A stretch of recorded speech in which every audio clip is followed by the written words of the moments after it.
the energy is moving so fast, which is why it's so hard for us to wrap our head around that things will look so different this year than they will in, say, 2032. That we're moving into this whole different way of life.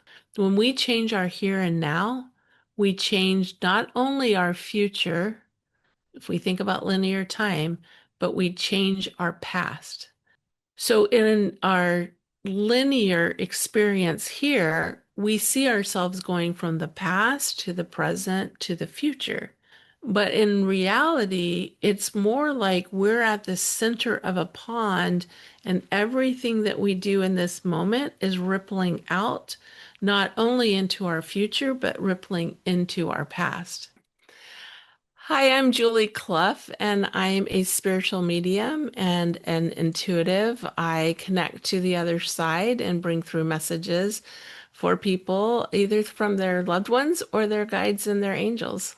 So, when my two youngest children passed, my daughter Carrie was 10, my son David was 8, and I was driving the car, and we were in a rollover car accident, and they died immediately that day. They died very suddenly, and it was a huge shock. But a couple things that happened even during this, tragic event, really painful event, was that while the car was rolling, I heard a voice in my head that instructed me very gently, very kindly. When I think back on that voice, it was very subtle and kind and didn't feel urgent, but the voice said, "Bring your arm in." And after that, I met two people who had lost their arm in a rollover accident. And that was hard for me to wrap my head around because why did that voice come and save my arm, but it didn't save my children?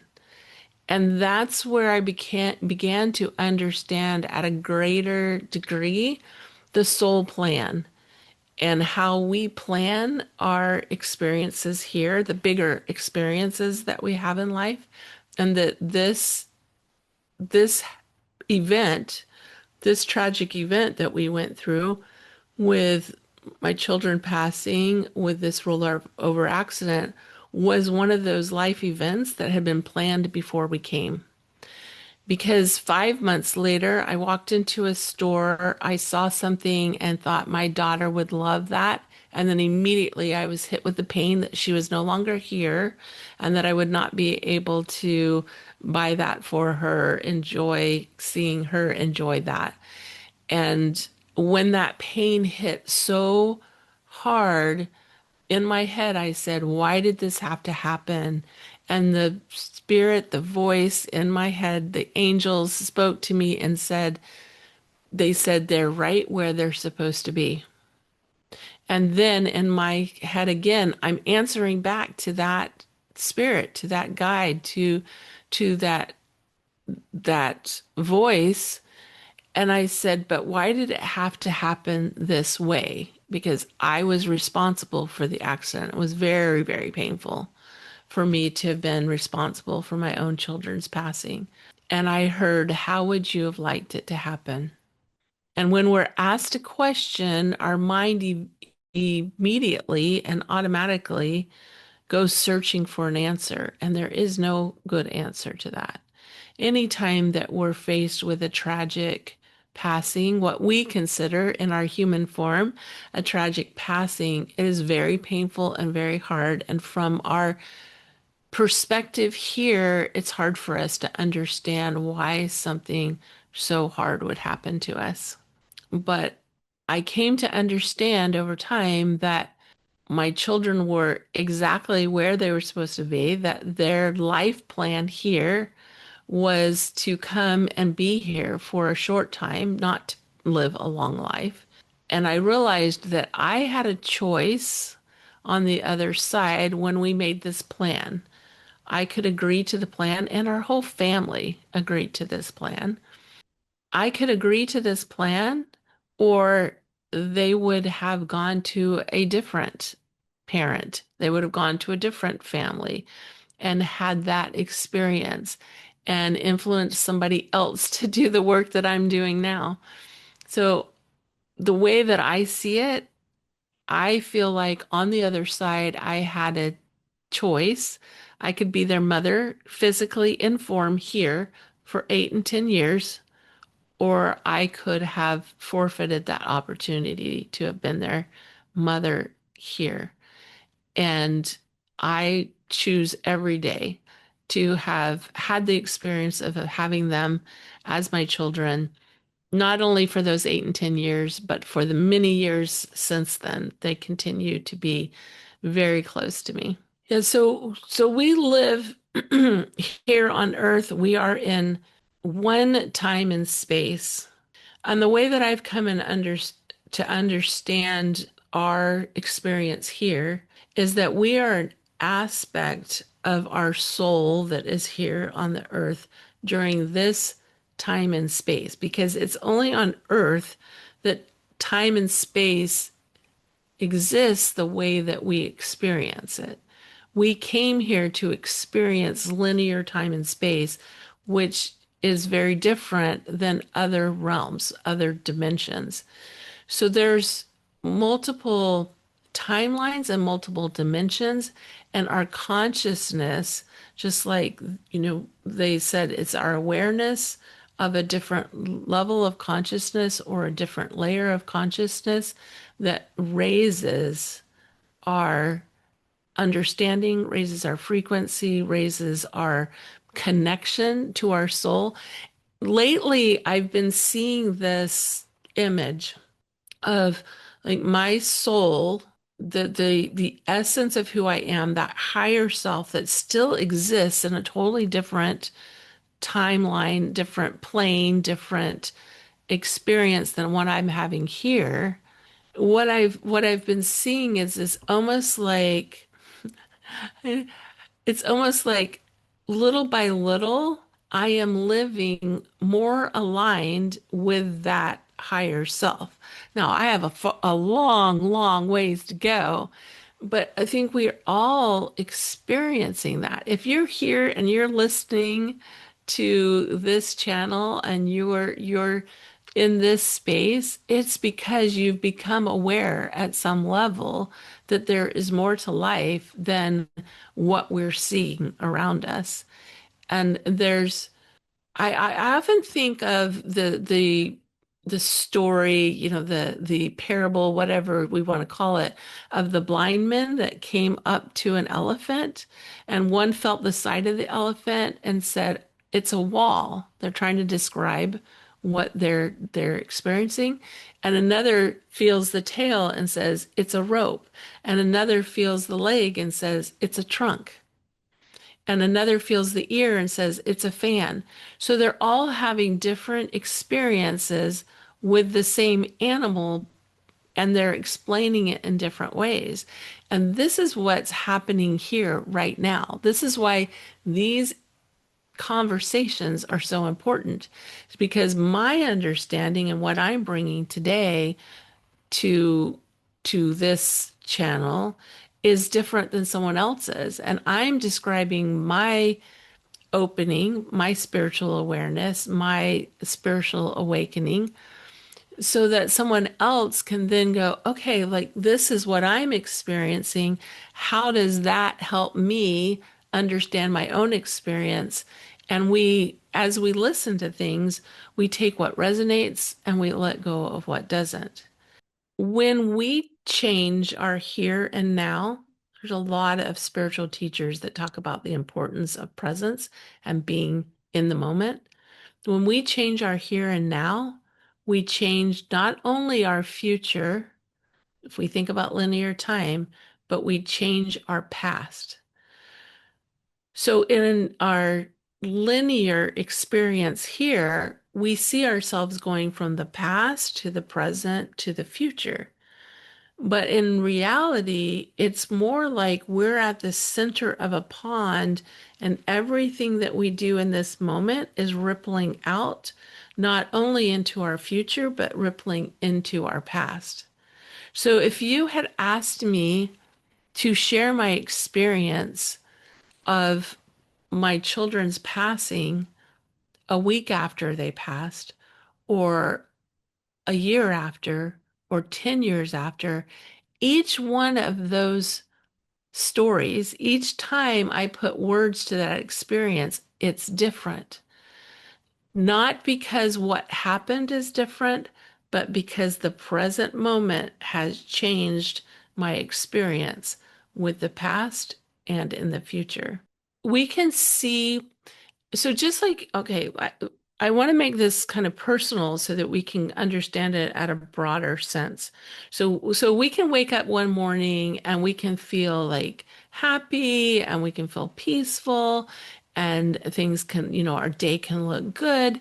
And then we can wake up the next morning and feel grumpy and sad or mad. Like our emotions do this, okay? That's the world that we're living in right now. So when we see a conflict like what we're seeing in the Middle East right now at the time of the recording, the U.S. is in conflict with Iran and so forth.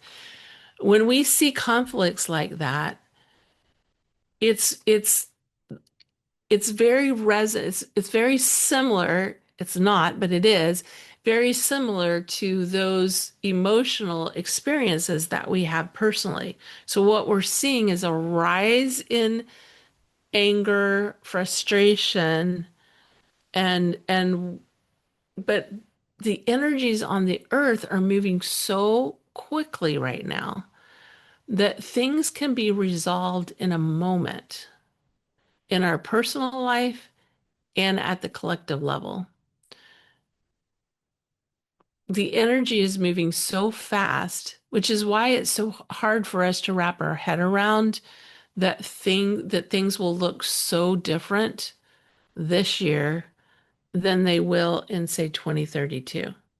That we're moving into this whole different way of life, and we're seeing all of these different institutions kind of crumbling. Everything that we are looking at is man-made, and we can remake it. Even the wars, the conflicts are man-made, and we can remake it. So what can we do personally to influence for the good? It's taking that moment of quiet and bringing that divine energy, recognizing the divine energy in ourselves and amplifying that divine energy in ourselves.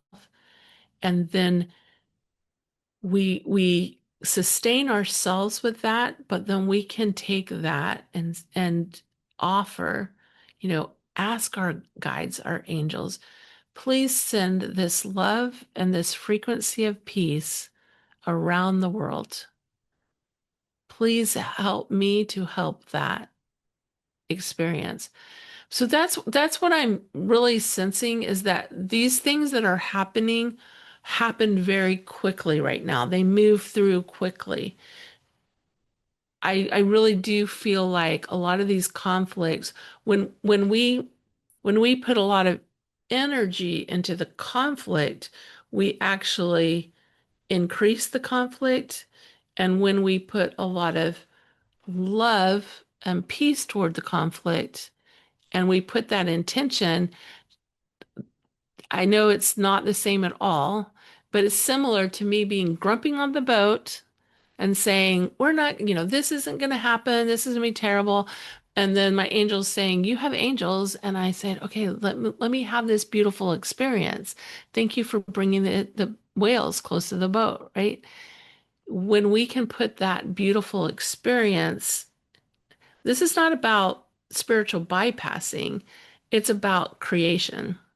What is it that I want to see in my world?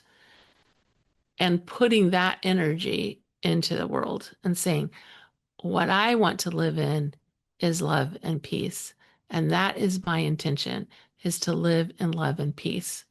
So that when I'm having the the challenging experiences, I always know that my equilibrium, that my place of landing is love and peace. And that is the same for the world as it is for us individually. We often talk about awakening. We that term is used a lot. If you're here listening to this conversation, you are in the process of awakening. Awakening can be really uncomfortable. Like we talked about before, because it's because our foundation is crumbling, because we've put our power outside of ourselves, because we've looked to a guru, we've looked to maybe a religious leader, a political leader, scientific leader, whatever it is, we've put our power out there. And when we realize that there's not the peace and the calm and the stability out there that we thought there was. So awakening can feel very, very uncomfortable because what we're doing is we're letting go of the image that we thought was going to be our security, and we're having to find that with personal alignment. And it can look like a lot of doubt. It can look like a lot of confusion. It can look like a lot of grief, even because we might be letting go of family systems that are no longer aligned with what we know to be true within ourselves. We can go through, we go through a lot of pain in that process. And that is, in some ways, in some ways, we start to interpret that pain as we're heading the wrong direction. But what I've come to realize in my own experience is that pain is just giving us an option. It's giving us an option of where is it that we want to go? Do we want to be in pain? I actually developed this model of, push energy and pull energy. And push energy is when we feel fear and when we feel grief and we feel sadness. We really don't want that. Like as humans, we want to move away from pain and we want to move towards pleasure. But a lot of times when we're in a lot of pain in this, awakening process, it's really hard for us to imagine what we're moving towards, which is the pull energy. So that's why shows like this are so important because it's giving us pull energy. It's helping us see possibility. It's helping us understand our own experiences so that we can start to move into possibility and realize that other people have been where we are in that moment. Other people have been in that challenge of going, what is going on here? What's happening? How do I manage this? And then we see them on the other side, which is why I share my story about my kids passing. It was so painful, so hard, but I live a beautiful life now. And that possibility, when you're listening to shows like this, you are experiencing the possibility. So the signs of awakening can be very challenging because it's challenging our previous worldview and showing us a different worldview. And in the middle of that transition, there's a lot of confusion and even sometimes physical symptoms as our body tries to help us metabolize what we're experiencing.